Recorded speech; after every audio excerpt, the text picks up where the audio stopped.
Hello, Namaskara. This is Ramesh Faridina. Even topic is Nifty sectors, the sectoral indices, and the sector rotation. ಇವಾಗ markets capital markets ಅಂತ ಬಂದಾಗ actually everybody ಎಲ್ಲ investors ಆಗಲಿ traders ಆಗಲಿ ಅವರೆಲ್ಲರೂ actually the bottom line is ಅವರು ದುಡ್ಡು ಮಾಡಬೇಕು ಅಂತ ಹೇಳ್ಬಿಟ್ಟು. ಸೊ ಅಂದರೆ ಹೌ ಟು ಅಂದರೆ ಯಾವುದನ್ನು ಐಡೆಂಟಿಫೈ ಮಾಡೋದು, ಹೆಂಗೆ ಒಳ್ಳೆ ಸ್ಟಾಕ್ಸ್ನ ಒಳ್ಳೆ ಸೆಕ್ಟರ್ಸ್ನ ಹೆಂಗೆ ಐಡೆಂಟಿಫೈ ಮಾಡೋದು, ಅದರಿಂದ ಬಂದ್ಬಿಟ್ಟು ಹೆಂಗೆ ದುಡ್ಡು ಮಾಡೋದು, ಯಾವ sector is at a attractive price and ಯಾವುದನ್ನು ತೊಗೊಂಡ್ರೆ ಮೇಲೆ ಹೋಗುತ್ತೆ ಆ ಥರ ಎಲ್ಲ ಅಂದ್ಬಿಟ್ಟು ಒಂದು ಇದು ಮಾಡಬೇಕಲ್ಲ. ಸೊ ಅದಕ್ಕೋಸ್ಕರ ಅದು ಇವಾಗ ಏನಾಗುತ್ತೆ, ನಮ್ಮ ಕ್ಯಾಪಿಟಲ್ ಮಾರ್ಕೆಟ್ಸಲ್ಲಿ ಅಬೌಟ್ 5,000 ಕಂಪನೀಸ್ ಇದೆ. ಸೊ 5,000 ಕಂಪನೀಸ್ ಎಲ್ಲಾನು ಪರ್ಫಾರ್ಮೆನ್ಸ್, ಅದರದ್ದು ಫಿನಾನ್ಷಿಯಲ್ ಪರ್ಫಾರ್ಮೆನ್ಸ್ ಮಾನಿಟರ್ ಮಾಡ್ಕೊಂಬರೋದು, ಅದನ್ನು ಇದು ಮಾಡೋದು ತುಂಬ ಕಷ್ಟ ಆಗುತ್ತೆ. So for everybody. ಸೊ ಅದಕ್ಕೋಸ್ಕರ ಏನು ಮಾಡಿದ್ದಾರೆ ಅಂತ ಹೇಳಿದ್ರೆ, ಅಫ್ಕೋರ್ಸ್ ಇವರು ಸೆಬಿನೂ ಏನು ಮಾಡಿದ್ದಾರೆ ಅಂತ ಹೇಳಿದ್ರೆ, ಒಂದು ಬೆಂಚ್ ಮಾರ್ಕೆಟ್ ಬೆಂಚ್ ಮಾರ್ಕ್ಸ್ ಅಂತ ಒಂದು ಇಟ್ಬಿಟ್ಟು ಇಂಡಸ್ಟ್ರೀಸ್ ಅಂತೆಲ್ಲ ಒಂದು ಸ್ವಲ್ಪ ಕ್ರಿಯೇಟ್ ಮಾಡಿದ್ದಾರೆ. ಫಾರ್ ಎಕ್ಸಾಂಪಲ್ ಇವಾಗ ಸೆನ್ಸೆಕ್ಸ್ ಅಂಡ್ ನಿಫ್ಟಿ. ಸೊ ಇದು actually the Sensex and Nifty ಮೇಲಕ್ಕೆ ಹೋಯ್ತು ಅಂತ ಹೇಳಿದ್ರೆ Indian capital markets have gone up ಅಂತ ಹೇಳ್ತಾರೆ. ಅದು ಕೆಳಗೆ ಹೋಯ್ತು ಅಂತ ಹೇಳಿದ್ರೆ ಅದು ಕೆಳಗಡೆ, ಅಥವಾ ಸೈಡ್ ವೈಸ್ ಮೂವ್ಮೆಂಟ್ ಅಂತ ಹೇಳೋದಕ್ಕೆ ಅದಕ್ಕೊಂದು ರೆಪ್ರೆಸೆಂಟೇಟಿವ್ ಮೆಷರ್ ಅಂತ ಒಂದು ನಿಫ್ಟಿ ಅಂತ ಒಂದು ಇಟ್ಕೊಂಡಿದ್ದಾರೆ ಒಂದು. ಸೊ ನಾನು ಸೆನ್ಸೆಕ್ಸ್ ಬೇಡ, ನಾವು ಆ್ಯಕ್ಚುಲಿ ನಿಫ್ಟಿಯಿಂದನೇ ಮಾತಾಡ್ಕೊಂಬರೋಣ. ಎರಡೂ ಒಂದೇನೆ, ಸೆನ್ಸೆಕ್ಸ್ ಹತ್ಲ ಕಡೆ ಬರುತ್ತೆ, Nifty and then Nifty sectors ಎಲ್ಲ ಮಾತಾಡ್ಕೊಂಬರ್ತೀನಿ ಇವತ್ತು. ಸೊ ಬೇಸಿಕಲಿ ಏನಾಗುತ್ತೆ ಅಂತ ಹೇಳಿದ್ರೆ, ಇವಾಗ ನಿಫ್ಟಿ 50 ಅಂತ ಬಂದಾಗ it is actually the top 50 companies, the absolutely top 50 companies by the market capitalization. So ಅದನ್ನು ತಗೊಂಡ್ಬಿಟ್ಟು ಅದು ಬಂದ್ಬಿಟ್ಟು it can be cutting across different sectors. So ಅದನ್ನು ತಗೊಂಡು ಅದನ್ನು ಒಂದು ಇದು ರೆಪ್ರೆಸೆಂಟೇಟಿವ್ ಅಂತ ತೋರಿಸ್ಬಿಟ್ಟು ಆ ಕಂಪನೀಸ್ ಹೆಂಗೆ ಮಾಡಿದೆ, ಅದರದ್ದು ಸ್ಟಾಕ್ಸ್ ಹೆಂಗೆ ಮೇಲಕ್ಕೆ ಹೋಗಿದೆ ಇವತ್ತು ಅಂತ, that is what they show as Nifty 50. Nifty ಮೇಲಕ್ಕೆ ಹೋಯ್ತು ಇವತ್ತು, ನಿಫ್ಟಿ ಕೆಳಗೆ ಬಂತು ಅಂತ ಹೇಳಿದ್ರೆ it is what it says. So ಅದರಿಂದ ಒಂದು ಐಡಿಯಾ ಬರುತ್ತೆ ನಿಮಗೆ ನಿಫ್ಟಿ. ಸೊ ಆ particular companies are called as the blue chip companies. The 50 company, top 50 companies are called as the blue chip companies. So ನೀವು ಅದರಲ್ಲಿ ಇನ್ವೆಸ್ಟ್ ಮಾಡಬೇಕು ಅಂತ ಹೇಳಿದ್ರೆ ಅದರಲ್ಲಿ ಹೂಡಿಕೆ ಮಾಡ್ಬೋದು. ಇಲ್ಲ ನಾನು ಅದರಿಂದ ಇನ್ನೊಂದು ಸ್ವಲ್ಪ ನಾನು ಸ್ಪ್ರೆಡ್ ಔಟ್ ಆಗಿಬಿಟ್ಟು ಮಿಕ್ಕಿದ ಬೇರೆ ಕಡೆ ಎಲ್ಲ ನಾನು ಹೂಡಿಕೆ ಮಾಡಬೇಕು ಅಂತ ಪ್ಲಾನ್ ಮಾಡಿದ್ರೆ, ಅವಾಗಲೂ ಏನು ಮಾಡಿದ್ದಾರೆ ಅಂತ ಹೇಳಿದ್ರೆ, ಆ್ಯಕ್ಚುಲಿ ಇವರು ನಿಫ್ಟಿ, ಅವರ SEBI has created different industries, ಒಂದು ಸ್ವಲ್ಪ ಸೆಕ್ಟೋರಲ್ ಇಂಡಸ್ಟ್ರೀಸ್ ಅಂತ ಬೇರೆ ಇಂಡಸ್ಟ್ರೀಸಲ್ಲಿ ಕ್ರಿಯೇಟ್ ಮಾಡಿ ಬೇರೆ ಸೆಕ್ಟರ್ಸ್ ಕ್ರಿಯೇಟ್ ಮಾಡಿಬಿಟ್ಟು ಎವ್ರಿ ಸೆಕ್ಟರಲ್ಲಿ ಏನು ಮಾಡ್ತಾರೆ ಅಂದರೆ 10, 12, 15, 20 ಟಾಪ್ ಇದು ಮಾರ್ಕೆಟ್ ಕ್ಯಾಪ್ ಇರೋ ಆ ಪರ್ಟಿಕ್ಯುಲರ್ ಬಿಸ್ನೆಸ್ ಕಂಪನೀಸ್ನ ಮಾತ್ರ ತಗೊಂಡು ಅದನ್ನು ಒಂದು ಸೆಕ್ಟರ್ ಅಂತ ಒಂದು ಗ್ರೂಪ್ ಅಂತ ಫಾರ್ಮ್ ಮಾಡಿಬಿಟ್ಟು ಅದನ್ನು ಒಂದು ಇಂಡೆಕ್ಸ್ ಅಂತ ಒಂದು ಕ್ರಿಯೇಟ್ ಮಾಡಿದ್ದಾರೆ. ಸೊ ಇವಾಗ ಆ ಇಂಡೆಕ್ಸಸ್ ಎಲ್ಲ ಮೇಲೆ ಹೋಗ್ತಾ ಇತ್ತು ಅಂತ ಹೇಳಿದ್ರೆ, ಇವಾಗ ನಿಫ್ಟಿ ಬ್ಯಾಂಕ್ ಅಂತ ಇದೆ, ನಿಫ್ಟಿ IT ಅಂತಿದೆ, ನಿಫ್ಟಿ ಮೀಡಿಯಾ ಅಂತಿದೆ, ನಿಫ್ಟಿ ಮೆಟಲ್ಸ್ ಅಂತ ಇದೆ. ಸೊ ಆ ಪರ್ಟಿಕ್ಯುಲರ್ ಇಂಡಸ್ಟ್ರೀಸ್ ಎಲ್ಲ ಮೇಲಕ್ಕೆ ಹೋಗುತ್ತೆ, ಕೆಳಗೆ ಹೋಯ್ತು ಅಂತ ಹೇಳಿದ್ರೆ ಅವಾಗ ಅಗೇನ್ ಬಂದ್ಬಿಟ್ಟು ನಿಮಗೆ ಅರ್ಥ ಆಗುತ್ತೆ ಈ ಥರ. ಇವಾಗ ಏನಂದರೆ ನಿಫ್ಟಿ ಬ್ಯಾಂಕ್ ಮೇಲಕ್ಕೆ ಹೋಯ್ತು ಅಂತ ಹೇಳಿದ್ರೆ, ಇವಾಗ ಆ್ಯಕ್ಚುಲಿ ಆ ನಿಫ್ಟಿ ಬ್ಯಾಂಕಲ್ಲಿರೋ ಆಲ್ ದ ಕಾನ್ಸ್ಟಿಟ್ಯೂಯೆಂಟ್ ಕಾಂಪೋನೆಂಟ್ಸ್ ಅದೆಲ್ಲ ಮೇಲಕ್ಕೆ ಹೋಗಿದೆ ಅಂತ ಒಂದು, ಅಥವಾ ಅದರಲ್ಲಿರೋ ಮೆಜಾರಿಟಿ ಆಫ್ ದ ಬ್ಯಾಂಕ್ಸ್ ಅದರಲ್ಲಿರೋದೆಲ್ಲ ಚೆನ್ನಾಗಿ ಮಾಡಿದೆ ಅಂತ ಹೇಳ್ಬಿಟ್ಟು. ಸೊ ಅದಕ್ಕೋಸ್ಕರ ಅದನ್ನು ನೋಡ್ಕೊಂಡ್ಬಿಟ್ಟು ನೀವು ಅದರಲ್ಲಿ ಆಮೇಲೆ ನೀವು ಹೂಡಿಕೆ ಮಾಡ್ಬೋದು. ಸೊ ಆ ಥರ ದೇರ್ ಆರ್ ಡಿಫ್ರೆಂಟ್ ಸೆಕ್ಟರ್ಸ್. ಆ ಸೆಕ್ಟರ್ಸ್ದು ಅದ್ರ ಬಗ್ಗೆ ಡಿಸ್ಕಷನ್ ಆ್ಯಂಡ್ ಅದರದ್ದು ಸೆಕ್ಟರ್ ರೊಟೇಷನ್ ಅನ್ನೋದು ಒಂದು, ಇದನ್ನು ಯಾವ ಸೆಕ್ಟರ್ ಚೆನ್ನಾಗಿ ಮುಂದಕ್ಕೆ ಹೋಗುತ್ತೆ, ಯಾವ ಸೆಕ್ಟರ್ ಇನ್ಮೇಲೆ ಚೆನ್ನಾಗಿದಾಗತ್ತೆ ಅನ್ನೋದಕ್ಕೆಲ್ಲನೂ ಒಂದು ಏನೋ ಒಂದು ಮೆಥಡಾಲಜಿ ಒಂದಿದೆ ಒಂದು. So there is a method to madness ಅಂತ ಹೇಳ್ತಾರಲ್ಲ, ಆ ಥರ there is something that actually which explains ಯಾವ್ದು ಹೆಂಗೆ ಅಂತ ಹೇಳಿ ಅದನ್ನೆಲ್ಲ ಮಾತಾಡ್ಕೊಂಬರೋಣ ಇವಾಗ. ಈಗ ಫಸ್ಟ್ ಆ್ಯಂಡ್ ಫಾರ್ಮೋಸ್ಟ್ ಇಸ್ ಇವಾಗ ನಿಫ್ಟಿ ಇಂಡಸ್ಟ್ರೀಸಲ್ಲಿ ಒಂದು 16 ಡಿಫ್ರೆಂಟ್ ಸೆಕ್ಟರ್ಸ್ ಇದೆ ಅಂತ ನಾನು ಹೇಳಿದೆ. ನಾನು ಯಾವುದು ಅಂತ ಹೇಳಿದ್ರೆ, automobiles, banks, chemicals, financial services, FMCG ಅಂತ ಹೇಳಿದ್ರೆ fast moving consumer goods, health care, IT, information technology, media, metals, pharmaceuticals, reality, PSU bank, that is the public sector banks, private banks, the consumer durables, and then oil and gas. So ಈ ಥರ 16 different sectors ಮಾಡಿದ್ದಾರೆ. And ಈ 16 different ಸೆಕ್ಟರ್ಸ್ಗೂ ಅದಕ್ಕೆ ಬೇರೆ index ಇದೆ. ಆ index ಮೇಲೆ ಕೆಳಗೆ ಹೋಗ್ತಿರುತ್ತೆ. ಅದ್ರ ಮೇಲೆ ಆ್ಯಕ್ಚುಲಿ ಹೆಂಗೆ ಯಾವ್ದು ಚೆನ್ನಾಗಿ ಹೋಗ್ತಿದೆ ಅಂತ ನೋಡ್ಕೊಂಡ್ಬಿಟ್ಟು ಅದ್ರ ಮೇಲೆ ನೀವು ಅದನ್ನು ಹೂಡಿಕೆ ಮಾಡ್ಬೋದು. ಅದರೊಳಗೆ ಏನಿದೆ ಅಂತ ತಿಳ್ಕೊಬೇಕಲ್ವ ನೆಕ್ಸ್ಟ್. ಸೊ ಅದಕ್ಕೋಸ್ಕರ ಇವಾಗ ಒಂದು example ಕೊಟ್ಕೊಂಡ್ಬರ್ತೀನಿ.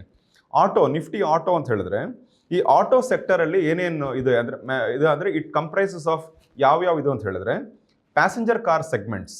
So all the passenger car segments ಅಂದರೆ ದೊಡ್ಡ ಕಂಪನೀಸ್ ಅದೆಲ್ಲನ್ನು ಒಂದು 49%. ಆಮೇಲೆ ಮತ್ತೆ 2 to 3 ವೀಲರ್ ಕಂಪನೀಸ್ ಅದು 29%. ಆಮೇಲೆ ಆಟೋ ಕಾಂಪೋನೆಂಟ್ಸ್ ಮಿಕ್ಕಿದ್ದು 17%. ಸೊ ಇದನ್ನೆಲ್ಲ ಸೇರಿನೇ 100% ಅಲ್ಲಾಗಿರೋದು. ಇವಾಗ ಅದಕ್ಕೋಸ್ಕರ ಅಕಸ್ಮಾತ್ ಇವಾಗ ಏನಾದರೂ ನಿಫ್ಟಿ ಆಟೋ ಮೇಲಕ್ಕೆ ಹೋಗಿದೆ ಅಂತ ಹೇಳಿದ್ರೆ, ಜನರಲಿ ಏನಾಗಿರಬೇಕು ಅಂತ ಹೇಳಿದ್ರೆ ದ ಪ್ಯಾಸೆಂಜರ್ ಕಾರ್ ಸೆಗ್ಮೆಂಟ್ ಮೇಲಕ್ಕೆ ಹೋಗಿದ್ರೆ ನಿಫ್ಟಿ ಆಟೋ ಮೇಲಕ್ಕೆ ಹೋಗಿರುತ್ತೆ. ಅದೇ ಥರನೇ ಬ್ಯಾಂಕ್ಸ್ ಅಂತ ತಗೊಂಡ್ರೆ ಈ ಬ್ಯಾಂಕ್ಸಲ್ಲಿ ಏನು ಮಾಡ್ತಾರೆ ಅಂದರೆ ಪ್ರೈವೇಟ್ ಸೆಕ್ಟರ್ ಪಬ್ಲಿಕ್ ಸೆಕ್ಟರ್ ಎರಡು ಬ್ಯಾಂಕ್ಸೂ it is included. So the private sector ಬ್ಯಾಂಕ್ಸ್ಗೆ ಹೆಚ್ಚು ವೈಟೇಜ್ ಕೊಟ್ಟಿದ್ದಾರೆ 78%. The public sector banks is 18%.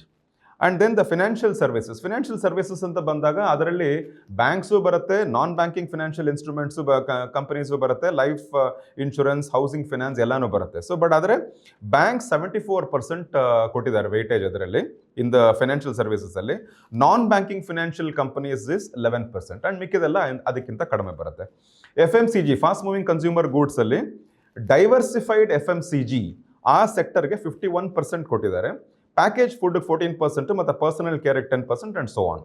Health ಕೇರ್ನಲ್ಲಿ ಫಾರ್ಮಾಸ್ಯೂಟಿಕಲ್ಸ್ ಕಂಪನೀಸ್ಗೆ 78%, ಹಾಸ್ಪಿಟಲ್ಸ್ಗೆ 20% ಕೊಟ್ಟಿದ್ದಾರೆ. ಆ್ಯಂಡ್ ಆಮೇಲೆ then consumer durables and so on and so forth. I don't want to go into each one of them. But ಈ ಥರ ನಿಮ್ಗೆ ಆ್ಯಕ್ಚುಲಿ ಇವಾಗ ಏನಾಗುತ್ತೆ ಅಂತ ಹೇಳಿದ್ರೆ ಒಂದು ಸೆಕ್ಟರ್ ಅಂತ ಹೇಳಿದ್ರೆ ನಿಮ್ಗೆ ಇವಾಗ ಅರ್ಥ ಆಗುತ್ತೆ ಆ ಸೆಕ್ಟರಲ್ಲಿ ಯಾವ ವೆಯ್ಟೇಜಸ್ ಯಾವ್ಯಾವ ಕಂಪನಿಗೆ ಎಷ್ಟೆಷ್ಟು ವೈಟೇಜಸ್ ಕೊಟ್ಟಿದ್ದಾರೆ ಅಂತ ಹೇಳ್ಬಿಟ್ಟು ಆ ಸೆಕ್ಟರ್. ಸೊ ಅದಕ್ಕೋಸ್ಕರ ಆ ಸೆಕ್ಟರ್ ಮೇಲಕ್ಕೆ ಹೋಯ್ತು ಅಂತ ಹೇಳಿದ್ರೆ ಯಾವ particular industries with in that sector ಚೆನ್ನಾಗಿ ನಡೀತಾ ಇದೆ ಅಂತ ನಿಮ್ಗೊಂದು ಐಡಿಯಾ ಬರುತ್ತೆ. ಸೊ ಇದೆಲ್ಲನೂ these are all available on the Nifty website. ಅವು NSE ಇಂಡಿಯಾ ವೆಬ್ಸೈಟ್ಗೆ ಹೋದ್ರೆ ಎಲ್ಲನೂ ಅವೈಲೇಬಲ್ ಎಲ್ಲ ಸಿಗುತ್ತೆ, ಮನಿ ಮಾರ್ಕೆಟಲ್ಲೂ ಸಿಗುತ್ತೆ, ಎಕನಾಮಿಕ್ ಟೈಮ್ಸಲ್ಲಿ ಎಲ್ಲ ಕಡೆ ಇದು ಇಟ್ಸ್ ಆಲ್ ಅವೈಲೇಬಲ್ ನಾವು.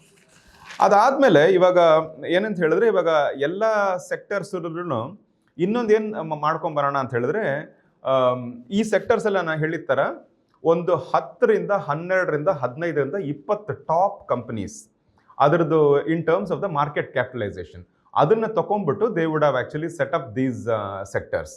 ಸೊ ನಿಂಗೆ ಇದರಲ್ಲಿ ಒಂದು ಸ್ವಲ್ಪ ಅದರದ್ರಲ್ಲಿ ಈ ವರ್ಷದಂದರೆ ಲಾಸ್ಟ್ ಇಯರಲ್ಲಿ ಏನು ರಿಟರ್ನ್ಸ್ ಕೊಟ್ಟಿದೆ, ಆಮೇಲೆ 5 ಇಯರ್ಸ್ದು ಆವ್ರೇಜ್ ರಿಟರ್ನ್ಸ್ ಏನು ಅಂತ ನೋಡ್ಕೊಂಬರೋಣ. So that actually we get some idea. ಅದರಲ್ಲಿ ನಾನೇನು ಮಾಡ್ತೀನಿ, ಫಸ್ಟ್ ಬಂದ್ಬಿಟ್ಟು ಯಾವ್ಯಾವ sectors have given positive returns ಅಂತ ಫಸ್ಟ್ ಹೇಳ್ಕೊಂಬರ್ತೀನಿ, ಆಮೇಲೆ ನೆಗೆಟಿವ್ ರಿಟರ್ನ್ಸ್ಗೆ ಆಮೇಲೆ ಹೋಗೋಣ. So first is the Nifty automobiles. ಅದಕ್ಕೆ actually last year it has given ಅಂದರೆ 1 ಇಯರ್ ಪರ್ಫಾರ್ಮೆನ್ಸ್ ಇಸ್ 20% ರಿಟರ್ನ್ಸ್. ಇವಾಗ ಅದು 5 ಇಯರ್ ಪರ್ಫಾರ್ಮೆನ್ಸ್ ಎಲ್ಲ ಯಾವುದೇ ನೋಡಬೇಕು ಅಂತ ಹೇಳಿದ್ರೆ ಒಂದು ಕಂಪೇರ್ ಆ್ಯಂಡ್ ಕಾಂಟ್ರಾಸ್ಟ್ ಅಂತ ಹೇಳ್ಬಿಟ್ಟು ಕಂಪ್ಯಾರಿಸನ್ ಮಾಡಿ ನೋಡಿದ್ರೇ ನಮಗೆ ರಿಲೇಟಿವ್ ಆಗಿ ಗೊತ್ತಾಗುತ್ತೆ ಹೆಂಗೆ ಇಂಪ್ರೂವ್ ಆಗಿದೆಯಾ ಕೆಳಗಡೆ ಹೋಗಿದೆಯಾ ಅಂತ ನೋಡೋದಕ್ಕೆ it will give you an idea. So there is a 5 year performance also is there. Nifty auto 5 year performance 25%. So last year performance is 20% ಅಂತ ಹೇಳಿದ್ರೆ 5 ಇಯರ್ ಪರ್ಫಾರ್ಮೆನ್ಸ್ಗಿಂತ ಸ್ವಲ್ಪ ಕಡಿಮೆ ಬಂದಿದೆ auto this thing, but it is almost there. 80% of the 5 year performance it is given. Next we will look at Nifty bank. Nifty Bank has given a 15% return in the last 1 year. 5 years the average returns ನೋಡ್ಕೊಂಬಂದ್ರೆ same 15% ಅಂತ ಹೇಳಿದ್ರೆ it is performing absolutely constant, ಕರೆಕ್ಟಾಗಿ ಹಾಗೆ ಹೋಗ್ತಾ. ಅಂದರೆ ಅದರಲ್ಲಿ ಏನು average 5% ಏನಿದೆಯೋ ಅದೇನೇ ಇದು ಕೊಟ್ಟಿದೆ, ಲಾಸ್ಟ್ ಇಯರು ಕೊಟ್ಟಿದೆ. Next we will talk about chemicals. Chemicals is given only 2% return in the last year, in last 1 year. ಅದರದ್ದು 5 year average this thing is 18%. ಇವಾಗ ನಿಮ್ಗೆ ಇದರಿಂದ ನಿಮ್ಗೆ ಏನು ಗೊತ್ತಾಗುತ್ತೆ ಅಂತ ಹೇಳಿದ್ರೆ 5 ಇಯರ್ ಆವ್ರೇಜ್ಗಿಂತ ತುಂಬ ಕಡಿಮೆ ಕೊಟ್ಟಿದೆ ಇದು chemicals in the last year. So something has really gone wrong and it is not doing well ಅನ್ನೋದು ಈ ಥರದ್ರಲ್ಲೆಲ್ಲ ಗೊತ್ತಾಗುತ್ತೆ. Next I am shifting to financial services. Financial services has given in the last year 16% returns. 5 year average is 14.3. ಅಂದರೆ 5 year ಆವ್ರೇಜ್ಗಿಂತ last year ಚೆನ್ನಾಗಿ ಮಾಡಿದೆ. That is what we get to no.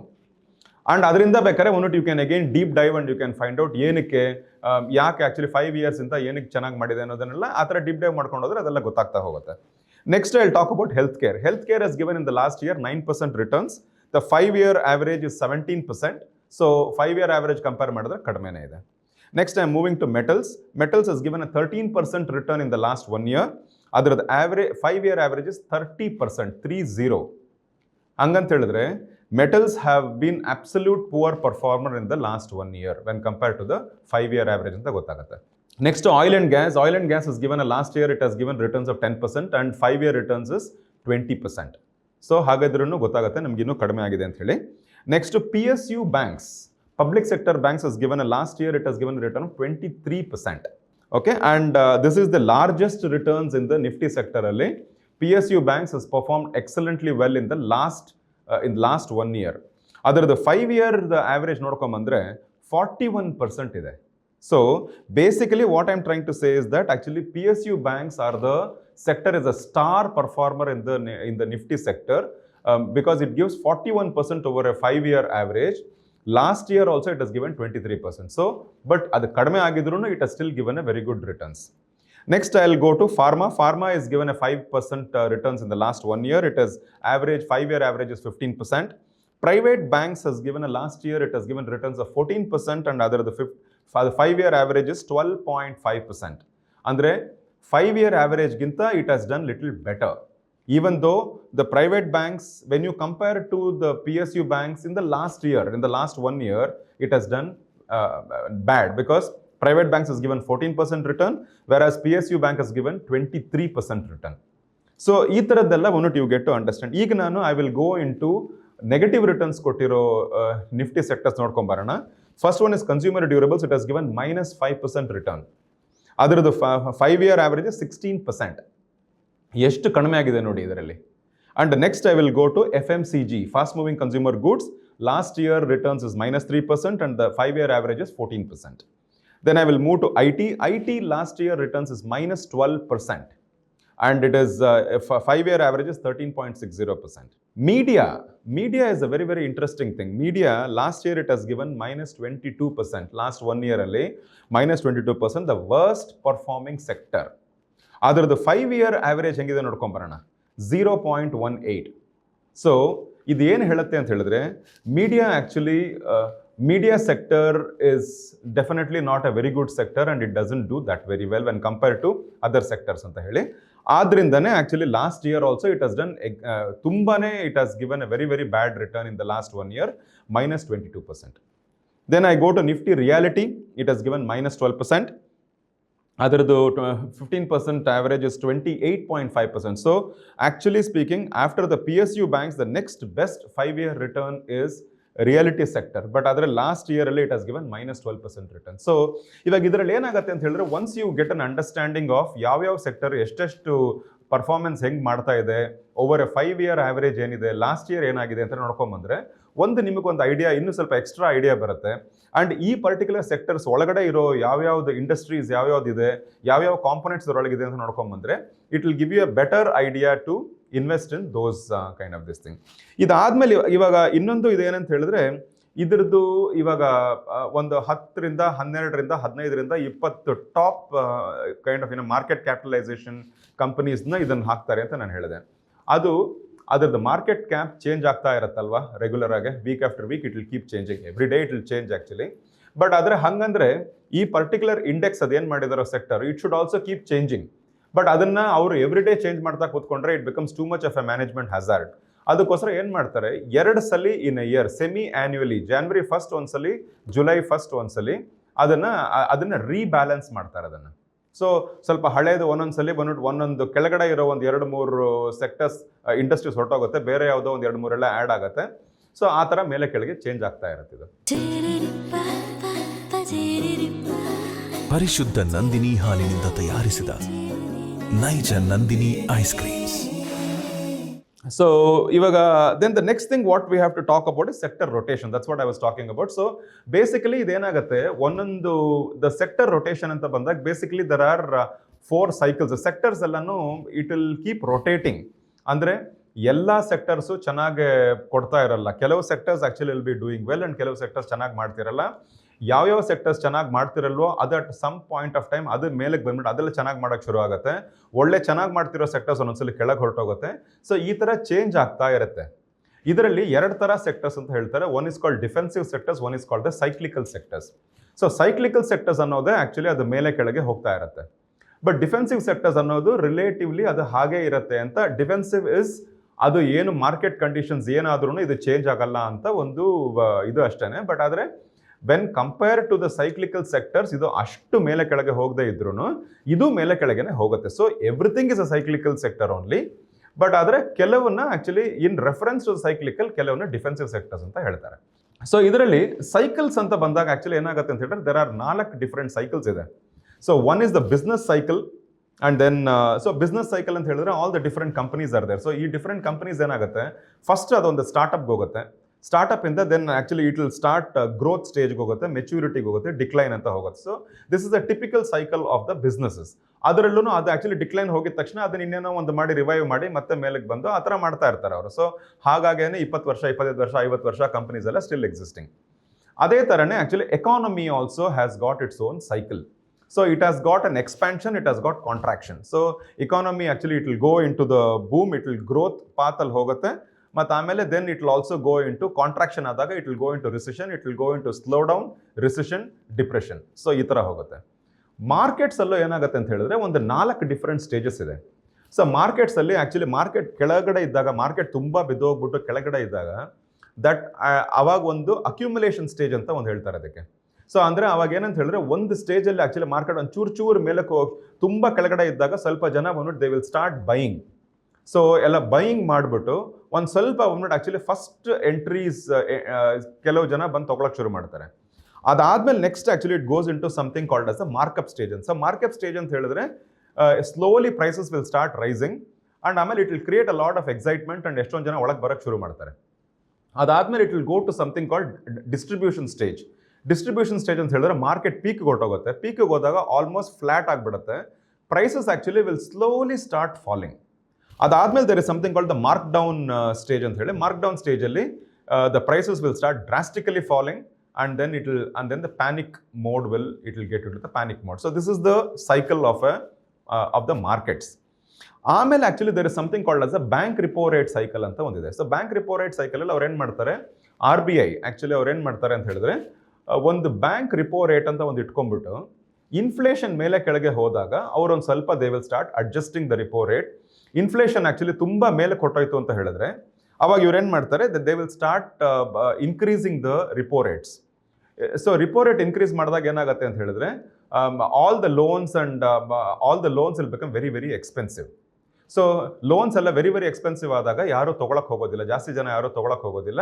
So ಹಾಗಾಗಿ ಒಂದು ಸ್ವಲ್ಪ ನಿಂಗೆಲ್ಲ ಡಿಮ್ಯಾಂಡ್ ಎಲ್ಲ ಒಂದು ಸ್ವಲ್ಪ ಕಡಿಮೆ ಆಗಕ್ಕೆ ಶುರು ಆಗ್ಬಿಟ್ಟು ಇನ್ಫ್ಲೇಷನ್ ಒಂದು ಸ್ವಲ್ಪ ಕಂಟ್ರೋಲಿಗೆ ಬರುತ್ತೆ.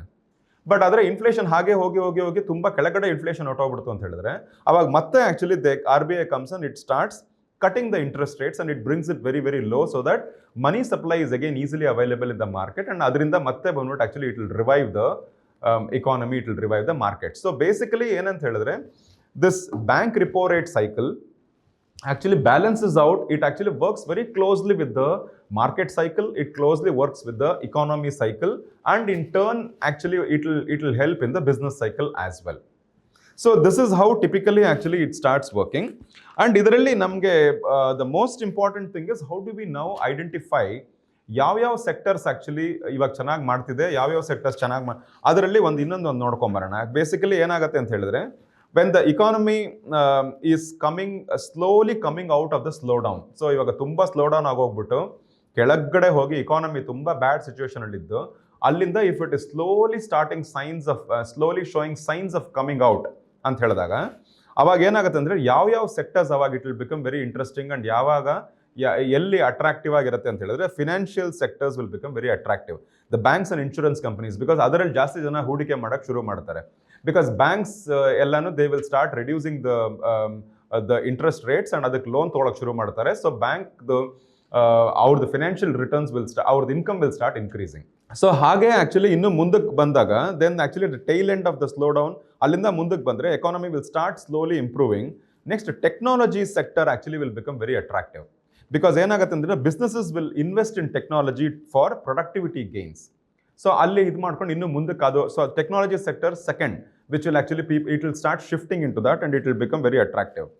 ಅದಾದಮೇಲೆ ಇನ್ನು ಮುಂದಕ್ಕೆ ಇನ್ನು ಎಕಾನಮಿ ಚೆನ್ನಾಗಿ ಮುಂದಕ್ಕೆ ಹೋಗ್ತಾ ಇದ್ದರೆ consumer discretionary sector will become very very attractive. Consumer discretionary sector is automobile, housing and retail.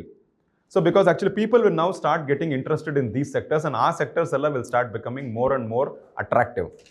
ಅದರಿಂದ ನೆಕ್ಸ್ಟ್ ಆ್ಯಕ್ಚುಲಿ ಇನ್ನು ಮುಂದಕ್ಕೆ ಎಕಾನಮಿ ಇನ್ನೂ ಚೆನ್ನಾಗಿ ಬೆಳ್ಕೊಂಡು ಹೋಯ್ತು ಅಂತ ಹೇಳಿದಾಗ industrial and basic material sectors ಅದೆಲ್ಲ it will start becoming more attractive. ಅದಾದಮೇಲೆ next actually energy sector will start becoming more active and ಇಲ್ಲಿಂದ ಅಕಸ್ಮಾತ್ ಏನಾದರೂ ಬಿದೋಗ್ಬಿಡ್ತು actually economy starts falling down ಅಂತ ಹೇಳಿದಾಗ ಅವಾಗ ಏನಾಗುತ್ತೆ ಅಂದರೆ economy is in a very bad shape ಅಂತ ಹೇಳಿದ್ರೆ only the basic things the consumer so the food and essentials household item which is called as the consumer staples ಅಂತ ಹೇಳ್ತಾರೆ, ಅದು utilities the gas, electricity, water, all those kind of things and the health care ಆಮೇಲೆ services. So these are all the only things which will be attractive at that point of time. ಇದನ್ನು defensive sector ಅಂತಲೂ ಕರೀತಾರೆ. So ಈ ಥರನೇ actually sectors will keep changing. ಇವಾಗ ಇನ್ನೊಂದು ಏನಂತ ಹೇಳಿದ್ರೆ the economy, I talked about the economy cycle and I talked about the market cycle. ಇದು ಟಿಪಿಕಲಿ ಏನಂತ ಹೇಳಿದ್ರೆ ಎಕಾನಮಿ ಹೈ ಹೋದಾಗ market actually should be representative of the economy. So markets should also keep going to the best. So ಇವಾಗ Indian economy is doing excellently well ಅಂತ ಹೇಳಿದ್ರೆ ಆ ಟೈಮಲ್ಲಿ the markets also should be doing well. But ನೀವು actually ಹೋಗಿ ನೋಡಿದ್ರೆ ಏನಾಗುತ್ತೆ ಅಂತ ಹೇಳಿದ್ರೆ ಮಾರ್ಕೆಟ್ಸ್ ಏನಾಗುತ್ತೆ, it is a lead indicator. So it is ahead of the economy curve. So ಅಂದರೆ ಇವಾಗ ಎಕಾನಮಿ ತುಂಬ ಮೇಲಕ್ಕೆ ಹೋಗೋಕ್ಕಿಂತ ಮುಂಚೆನೇ ಮಾರ್ಕೆಟ್ ತುಂಬ ಮೇಲಕ್ಕೆ ಹೊಟ್ಟೋಗಿರುತ್ತೆ ಆಲ್ರೆಡಿ, ಬಿಕಾಸ್ ಮಾರ್ಕೆಟಿಗೆ ಗೊತ್ತಾಗಿರುತ್ತೆ. So market will start going up. And ಅದೇ ಥರನೇ ಎಕಾನಮಿ ಒಂದ್ಬಿಟ್ಟು ಕೆಳಗಡೆ ಫುಲ್ ಬರೋದಕ್ಕಿಂತ ಮುಂಚೆನೇ ಮಾರ್ಕೆಟ್ ಕೆಳಗೆ ಬಂದುಬಿಟ್ಟಿರುತ್ತೆ. So this is how typically the whole thing, the cycles go. So ಇವಾಗ next actually what we have to understand is that there are certain indicators. Actually ನಾವು ಸೆಕ್ಟರ್ಸ್ನಲ್ಲಿ ಇವಾಗ ಯಾವ್ಯಾವ ಸೆಕ್ಟರ್ ಅಂತ ನೋಡ್ಕೊಂಡ್ಬಂದ್ವಿ, ಯಾವ್ಯಾವ ಸೆಕ್ಟರ್ ಮೇಲೆ ಕೆಳಗೆ ಹೋದಾಗ ಅದರಲ್ಲಿ ಏನೇನು ಕಾನ್ಸ್ಟಿಟ್ಯೂಯೆಂಟ್ಸ್ ಅಂತ ನೋಡ್ಕೊಂಡ್ಬಂದ್ವಿ, ಆಮೇಲೆ ಸೆಕ್ಟೋರಲ್ ರೊಟೇಷನ್ಸ್ ಬಗ್ಗೆನೂ ಮಾತಾಡಿದ್ವಿ. ಇವಾಗ then the next is actually we have to also identify ಯಾವ್ಯಾವ ಸೆಕ್ಟರ್ಸ್ ಆ್ಯಕ್ಚುಲಿ ಚೆನ್ನಾಗಿ ಹೋಗುತ್ತೆ ಮೇಲಕ್ಕೆ ಹೋಗುತ್ತೆ ಅಂತ ಹೇಳಿದ್ರೆ ದೇರ್ ಆರ್ ಸರ್ಟನ್ ಇಂಡಿಕೇಟರ್ಸ್ ಅಂತ ಒಂದಿದೆ. ಅದರಲ್ಲಿ actually one of the indicator is something called as the simple moving average ಅಂತ ಹೇಳ್ತಾರೆ ಒಂದು. ಸೊ ಸಿಂಪಲ್ ಮೂವಿಂಗ್ ಆವರೇಜ್ ಅಂತ ಹೇಳಿದ್ರೆ ಒಂದು 20 days simple moving average, 50 day 100 day ಅಂತ ಹೇಳಿದ್ರೆ ಒಂದು ಆ್ಯಕ್ಚುಲಿ 20 daysದು ಕ್ಲೋಸಿಂಗ್ ಇರುತ್ತಲ್ಲ, ದ ಕ್ಲೋಸಿಂಗ್ನ ತೊಗೊಂಡ್ಬಿಟ್ಟು ಅದನ್ನೆಲ್ಲ ಆ್ಯಡ್ ಮಾಡ್ಕೊಂಡು ಡಿವೈಡ್ ಬೈ 20 ಮಾಡಿದ್ರೆ will get an average. So that is called as a simple moving average 20 days. ಆ ಥರ 50 days and 100 days. So the 20 days simple moving average is called as a short term indicator, and 50 days is the medium term indicator, and 100 days is the long term indicator. ಇದರಲ್ಲಿ ಇವಾಗ ಏನಂತ ಹೇಳಿದ್ರೆ when ಅದನ್ನು ನೀವು trending ನೋಡ್ಕೊಂಡು ಹೋದರೆ ಇವಾಗ ಅಕಸ್ಮಾತ್ ಇವಾಗ ಏನಾದರೂ ಗೋಲ್ಡನ್ ಕ್ರಾಸ್ ಓವರ್ ಅಂತ ಒಂದು ಬರುತ್ತೆ. So golden cross over is nothing but if the ಯಾವುದೋ ಒಂದು particular Nifty sector, so let us ಸೇ ನಿಫ್ಟಿ ಬ್ಯಾಂಕ್ಸ್, ಅದರದ್ದು ಆ್ಯಕ್ಚುಲಿ ದ SMA 20, ಆ SMA 20 if it is piercing through the resistance of SMA 50, ಅಂದರೆ simple moving average 20 is cutting across and piercing through the resistance and going up from of the SMA 50 ಅಂತ ಹೇಳಿದಾಗ that is actually a bullish trend. ಅಲ್ಲಿಂದ ಮುಂದೆ ಆ sector will start doing very well. ಅದೇ ಥರನೇ actually there is something called death cross over ಅಂತ ಹೇಳ್ತಾರೆ. Death cross over is exactly opposite. ಅಂದರೆ SMA 20 is piercing through the support level of SMA 50 and it is going down. That is called as a death crossover. That is becoming a bearish. So konege nan what I am trying, and then there are certain other things called as the RS charts. So basically it is the relative we have it is something called as the relative strength charts anta heltare. So relative strength charts are basically ನೀವೇನು ಮಾಡಬೇಕು, you should actually say it is an kind of you should, if you say Nifty bank upon Nifty or Nifty auto upon Nifty, ಅಂದರೆ numerator denominator. So ಹಂಗೆ ಮಾಡ್ಕೊಂಡು ಬಂದಾಗ ಯಾವುದು, so how is it going up or is it going up or is it going down ಅಂತ ನೀವು ನೋಡ್ಬೋದು. So ಅದರಲ್ಲಿ actually going up ಅಂತ ಹೇಳಿದಾಗ್ಲೂ there are various things which can happen. So ಇವಾಗ ನ್ಯೂಮರೇಟರ್ ಅಂಡ್ ಡಿನಾಮಿನೇಟರಲ್ಲಿ numerator is also going up, denominator is also going up ಅಂತ ಹೇಳಿದ್ರೆ the overall index will be going up. Or the numerator is going up and the denominator is constant and ಹೇಳಿದ್ರು it will be going up. Or the numerator is coming down, denominator is also coming down, but numerator is coming down lesser than the denominator and ಹೇಳಿದ್ರೆ it will be going up. So ಈ ತರ there are various ways by which actually you can find out whether with the RS charts also relative strength. So ಅಂದ್ರೆ ಒಂದು asset over asset relative strength actually ಆ ಥರ check ಮಾಡಿ ನೋಡ್ತಾರೆ how is it doing ಅಂತ ಹೇಳ್ಬಿಟ್ಟು. So that is another indicator as to how you can find out what this one is. So basically what I am saying trying to say is that there are, ನಾವು ಯಾವಾಗಲೂ actually ಹೂಡಿಕೆ ಇದು ಮಾಡ್ಬೇಕಾದ್ರೆ people should be ready to shift between ಎಲ್ಲ asset bases or ಎಲ್ಲ ಸೆಕ್ಟರ್ಸನ್ನು actually all the time ಎಲ್ಲನೂ ಚೆನ್ನಾಗಿ ಮಾಡ್ತಾ ಇರಲ್ಲ. ಕೆಲವು ಚೆನ್ನಾಗಿ ಮಾಡುತ್ತೆ, ಕೆಲವು ಚೆನ್ನಾಗಿ ಮಾಡ್ತಿರಲ್ಲ. ಅವಾಗ ಏನು ಮಾಡ್ಬೇಕಂದ್ರೆ ಅವಾಗ actually if you can shift over from the ಚೆನ್ನಾಗಿ ಮಾಡ್ತಿರೋದು ಆ್ಯಕ್ಚುಲಿ ಪೀಕ್ಗೆ ಹೋಗ್ಬಿಟ್ಟು ಅಲ್ಲಿಂದ ಕೆಳಗೆ ಬೀಳಕ್ಕೆ ಶುರು ಆದಾಗ when you shift all your money over in to the other one which is not doing well at this point of time, ಆ ಥರ ಮಾಡ್ಕೊಂಡು ಬಂದರೆ actually you will be better off. ಅದರಲ್ಲಿ 3 ಎಕ್ಸಾಂಪಲ್ಸ್ ಕೊಡ್ತೀನಿ. One is actually between the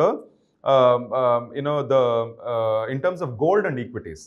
so typically actually ನೀವು ನೋಡಿದ್ರೆ gold and equity is inversely proportional. So markets ತುಂಬ ಚೆನ್ನಾಗಿದ್ದಾಗ ಆಕ್ಚುಲಿ ಗೋಲ್ಡ್ ಪ್ರೈಸಸ್ ಒಂದು ಸ್ವಲ್ಪ ಕಡಿಮೆ ಇರುತ್ತೆ, ಅಥವಾ ಮಾರ್ಕೆಟ್ಸ್ ತುಂಬ ಬ್ಯಾಡ್ ಆಗಿದ್ದಾಗ ಗೋಲ್ಡ್ ಪ್ರೈಸಸ್ ಮೇಲಕ್ಕಿರುತ್ತೆ. ಸೊ ಅವಾಗ ನೀವೇನು ಮಾಡಬೇಕು ಅಂತ ಹೇಳಿದ್ರೆ, you should park the money in terms something like 70%, 30% ಆ ಥರ ಇಟ್ಕೊಂಡಿರ್ಬೇಕು. ಸೊ ಇವಾಗ ಯಾವುದು ಕೆಳಗಡೆ ಇದೆಯೋ ಅದರಲ್ಲಿ, ಫಾರ್ ಎಕ್ಸಾಂಪಲ್ ಗೋಲ್ಡ್ ಕೆಳಗಡೆ ಇದೆ, ಇವಾಗ ಮಾರ್ಕೆಟ್ ತುಂಬ ಚೆನ್ನಾಗಿದೆ ಅಂತ ಹೇಳಿದ್ರೆ 70% of your money if it is in gold and 30% in the equity, ಆ ಥರ ಇಟ್ಕೊಂಡಿದ್ಬಿಟ್ಟು ಆಮೇಲೆ ಏನಾಗುತ್ತೆ actually when the market kind of shifts ಅಂತ ಹೇಳಿದಾಗ ಅವಾಗ then you move all the money from the gold in to the equities and equity in to gold. ಈ ಥರ ಮಾಡ್ಕೊಂಡು ಬಂದರೆ actually you will do a good this thing. Second is actually between the large cap to the mid cap, small cap. Because ಏನಾಗುತ್ತೆ, ಒಂದು bullish run ಒಂದಿದ್ದಾಗ ಏನಾಗುತ್ತೆ ಅಂತ ಹೇಳಿದ್ರೆ mid cap and small caps ತುಂಬ ಬೇಗ ಮೇಲಕ್ಕೆ ಹೋಗುತ್ತೆ. Large cap actually it will join the bull run very late. ಅದೇ ಥರನೇ ಬೇರಿಶ್ ಆದಾಗ್ಲೂ ಏನಾಗುತ್ತೆ, mid cap and small cap first ಬೀಳಕ್ಕೆ ಶುರು ಆಗುತ್ತೆ, ಲಾರ್ಜ್ ಕ್ಯಾಪ್ ಆಮೇಲೆ ಬರೋದು. ಸೊ ನಿಂಗೆ ಅದಕ್ಕೋಸ್ಕರ if you can shift money between the mid cap, small cap and large cap ಆ ಥರ ಮಾಡ್ಕೊಂಡು ಬಂದರೆ then actually you will again do well.